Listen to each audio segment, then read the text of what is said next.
Hai semuanya, hari ini kita akan menyelami satu bab menarik dalam sejarah manusia, yaitu awal mula perdagangan jarak jauh di masa prasejarah.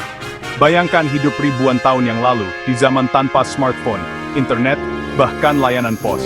Nah, bagaimana orang-orang zaman dulu bisa bertukar barang seperti obsidian, gading atau tembikar dari jarak yang sangat jauh? Mari kita cari tahu. Perdagangan jarak jauh di masa prasejarah adalah pengubah permainan. Ini bukan hanya tentang memperdagangkan barang, tetapi juga ide, budaya, dan teknologi. Jaringan pertukaran ini membantu membentuk dasar peradaban manusia seperti yang kita kenal sekarang. Ceritanya dimulai dengan bahan yang paling dicari, seperti obsidian. Kaca vulkanik ini lebih tajam daripada logam apapun yang ditemukan pada saat itu, dan sangat penting untuk membuat alat dan senjata. Tapi obsidian tidak tersedia di mana-mana.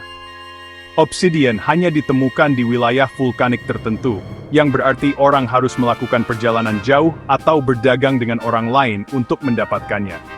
Sekarang, bayangkan seorang pedagang prasejarah berjalan kaki melalui hutan lebat dan melewati pegunungan terjal, membawa obsidian untuk ditukar dengan kebutuhan penting lainnya seperti makanan, tekstil, atau gading. Perjalanan ini tidak hanya berbahaya tetapi juga membutuhkan pengetahuan navigasi yang mendalam dan pemahaman tentang budaya dan bahasa yang berbeda. Rute perdagangan mulai terbentuk di sepanjang jalur ini. Rute ini bukan jalan yang ditandai, melainkan jalan setapak yang dibentuk oleh banyak pedagang selama beberapa generasi. Di sepanjang rute ini, pos-pos perdagangan muncul sebagai pusat yang ramai, di mana orang-orang dari berbagai daerah dapat bertemu, bertukar barang, dan berbagi pengetahuan. Salah satu aspek menarik dari perdagangan awal ini adalah penyebaran teknik pertanian dan kerajinan.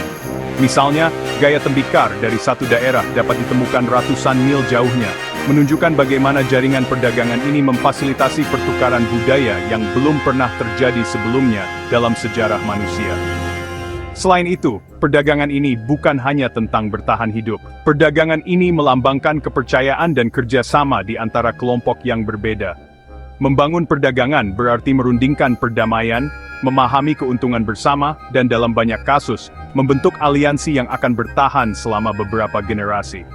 Jadi, lain kali kamu memesan sesuatu secara online dan menerimanya dari belahan dunia lain, ingatlah bahwa sistem yang kompleks ini berakar pada jalan setapak berdebu yang dilalui oleh nenek moyang prasejarah kita.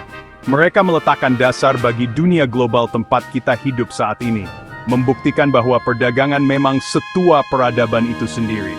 Terima kasih sudah menonton, dan jangan lupa untuk like, subscribe, dan tekan tombol notifikasi untuk lebih banyak wawasan tentang sejarah kita yang menakjubkan. Sampai jumpa di video berikutnya.